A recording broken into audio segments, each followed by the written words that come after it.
When we say yes to God's prophetic word over our life, when we say yes to God's promises, we are agreeing to yield to a process that God's going to take us through in order to prepare us for what He has prepared for us. Are you with me? And this process is called pruning. So what is pruning? Pruning is cutting away dead branches or overgrown branches in order for growth to take place, in order for fruitfulness to take place. It's a cutting away of anything that hinders fruitfulness. Are you with me? Pruning is purging. Pastor Peter alluded to this last week. Pruning is purging and refining and purifying of our character in order to prepare us for the position of power and authority and influence that God has for us in the future. It's not just about getting excited about the end product. It's about preparing us for that end. We need to have the character to handle the end that God has for us. Now, promotion, when we talk about promotion, we're going crazy. Oh, I got a promotion. But what is promotion? Promotion means more responsibility. That's what it means. When you are promoted, it means you're getting more responsibility. So the weight of responsibility is increasing in your life, which means if you, for example, think about this. You know, these guys that do bench presses, you know, exercise in the gym, pick up weights. If you try to carry a weight with wounded hands, what will happen to your wound? It will get worse, right? If you put a heavy weight on hands that are wounded, your wounds will get worse.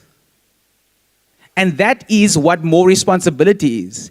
If we are wounded, if we are not ready to receive the extra weight that God has for us, then that promotion and that destiny, that thing that we are saying yes to and getting excited about, will kill us.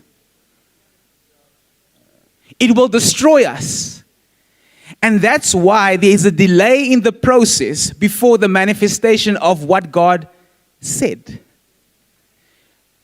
Because there's a necessary process for our purging and our pruning in order to ready us for what God has for us. So pruning is relevant in the context of current fruitfulness. Pruning is only relevant, is only done when there is a certain level of fruitfulness that you already have in your life. Let me show you in John chapter 15, from verse 1 to 3.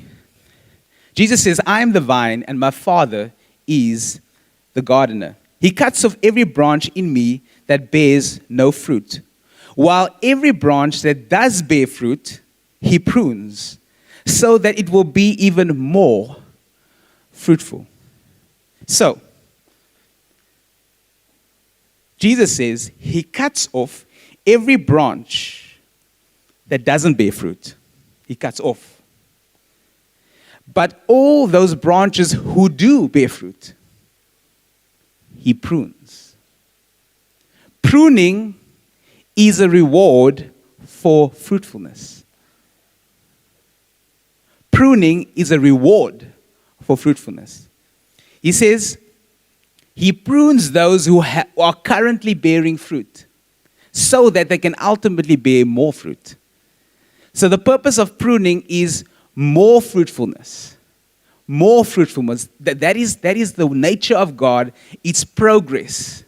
It's to be fruitful. It's to reproduce. And that is what He commissioned Adam and Eve when He said, be fruitful. And with that commission came the ability to be fruitful and to multiply. What I also said, that pruning is purging. It's cleaning and refining and purifying. And Jesus says this as well. In John chapter 15, verse 3, He says, after what I just read, He says, you have already been pruned and purified. How? By the message, by the words I have spoken to you, by the message I have given to you. Pruning is by the word of God. Pruning is by the word of God. Pruning means to be washed, to be cleansed, to be purged. That is what pruning is, to be washed, to be purified. How? By the word, which is confirmed in Ephesians chapter 5, which says we are washed by the water through the word. The word is what prunes us. The word is what prunes us, not circumstances. I used to confuse pruning with circumstances going against me.